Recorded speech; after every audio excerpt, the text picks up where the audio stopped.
তারপর যে বইটা নিয়ে বলবো সেটা একজন লেখিকার ডেবিউ উপন্যাস। আমি সবসময় পছন্দ করি নতুন লেখকদেরকে ফিচার করতে পারলে। এই লেখিকা আগেও লেখালেখি করেছেন, তবে প্রথম বই এটাই প্রকাশিত হচ্ছে আজব প্রকাশ থেকে। বইটার নাম সিস্টেম গ্লিচ। আমার যে বয়স লেট 20s, আমি দেখেছি যে গ্রাজুয়েশনের পরে আমার বয়সী বন্ধুরা সবাই ঢাকায় থাকছে, সারা দেশ থেকে এসে চাকরি করছে। সিনারিওটা অনেক বড় সংখ্যক ছেলেপেলের মধ্যে কমন। তাদের জীবনের প্যাটার্নটা অনেকটা সেম, চাকরি করা, চাকরির পাশে একটু সময় পেলে বন্ধু বান্ধব দেখা করা, চিল করা।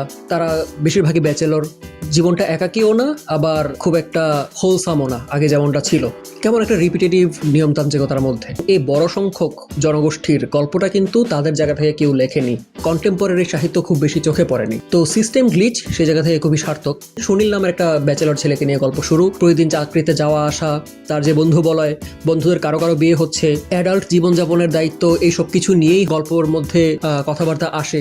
সিস্টেম গ্লিচ উপন্যাসটাতে আমি বললাম যে লেখিকা আগেও লিখেছেন, সেটার ছাপটা স্পষ্ট। ডেবিউ উপন্যাস হলেও খুবই পরিণত লেখনী।